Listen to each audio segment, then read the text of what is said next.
Okay, so it is July 1st, and the Boston Bruins, despite being over the cap this past year in the last dance of what we think is their life, I bet Krejci and Bergeron are back, but they're operating as if they won't be. The Boston Bruins have still found room to make moves. They've spent $7.6 million today, actually. Wow. James Van Riemsdyk, 34 years old, signs for 1 year, $1 million. Morgan Geekie, 2 years, $2 million a year. Milan Lucic, 1 year, $1 million. And Patrick Brown also signed. He's the mayor of Brampton. But also $800,000 cap hit. So listen, Kevin Shattenkirk. Huh? Shattenkirk? Oh, and Shattenkirk has not been confirmed yet on cap friendly. So what did Shattenkirk sign for? Oh, I don't know. See, this is what we're... So, okay. I know he's going. So we know Shattenkirk is going to Boston. I would assume it's somewhere in between Patrick Brown and Milan Lucic, right? Unless, I mean, is he going to get... Because he doesn't have, Kevin Shattenkirk is not, Radko Gudas and Eric Johnson. I could see... Crazy. What do you think? 2.25? Well, What's difficult. your guess? Yeah, it's difficult at this point in his career. Cap Friendly seems to... Yeah, Cap Friendly has him on the Bruins, just no dollar amount yet. My guess is around 2.5. Okay. Now, I'm looking at this, and I'm seeing a team that is working around the edges. I got the number. Oh, hold on. SportsInteraction.com. Get in the action with Sports Interaction. SportsInteraction.com/SDPN. Flash that graphic. Let's go, Jesse. So Chris Johnston reported the number. Let's go. What are your guesses? My number is 1.95, 2 years. 2.25, 1 year. $1 million. What? That's a great deal. Kevin Shattenkirk is joining the Bruins on a 1 year deal around $1 million. Wow. So it's going to be like 1.2 or 1.1, somewhere in and around I 1. thought for the deals that some defensemen, okay, I guess Radko Gudas is a far more useful player than Kevin Shattenkirk, but is he $4 million, so $3 million more useful than Kevin Shattenkirk? No, that was one of the bottom feeders weaponizing their cap space to Grab a player. Get players and assets. Okay. Because, I mean, he'll be a player for them and then probably an asset. Yep. If they eventually deal him, whereas the Boston Bruins are trying to still be relevant and compete. I mean, this, like, Shattenkirk's basically like a Connor Clifton, I guess, sort of replacement.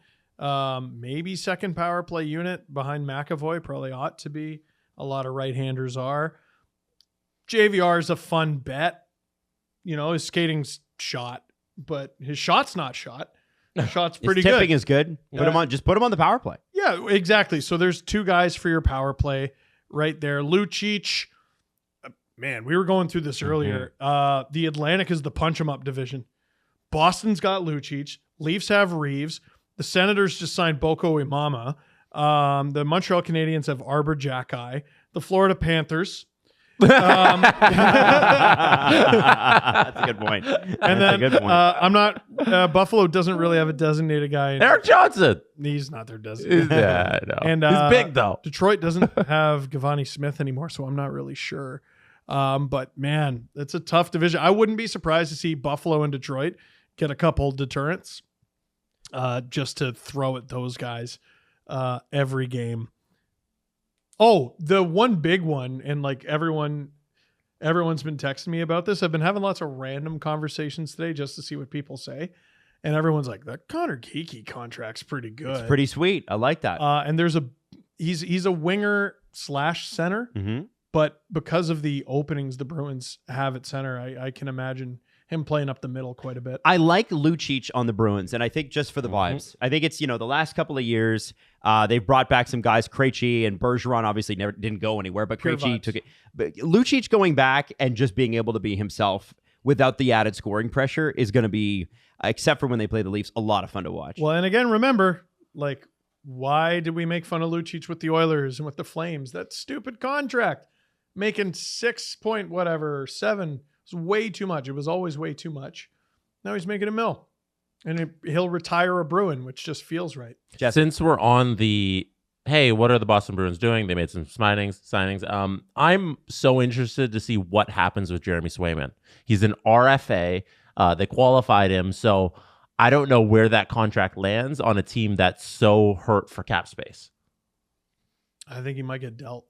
because they have which is fascinating. I'm here for that. they have Bussie, Busey. I don't know. Bussy? He's bussin'? Bussi. Is he bussin'? He might be bussing into the NHL next year if they have to trade Jeremy Swayman. Yeah. So I don't know. Is a Jeremy Swayman trade incoming? I'm can't so imagine. excited for tonight and tomorrow because a lot of work has got done today. And almost every major name is off the board at this point. Like, who's left?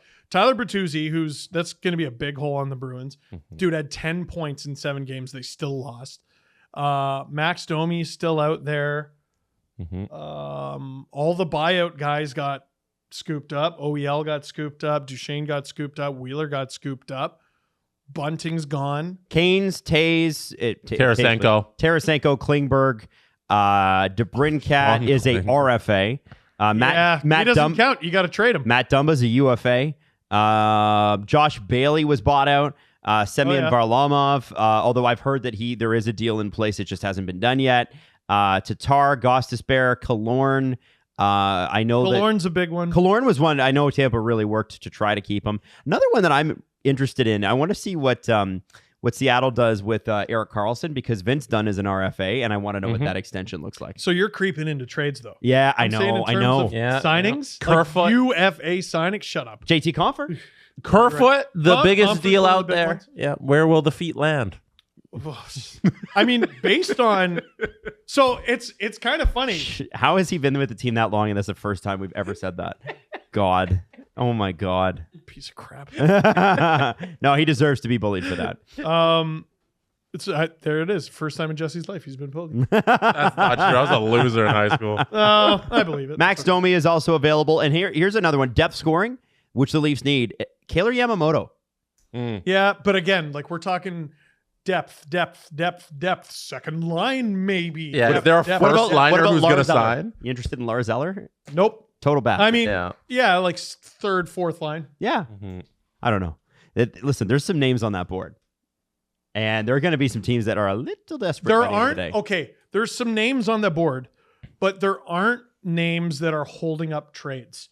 No one's going, whoa. We can't do the Erik Karlsson trade until we know where Lars Eller is going. Or John Klingberg. Or John Klingberg. Wait.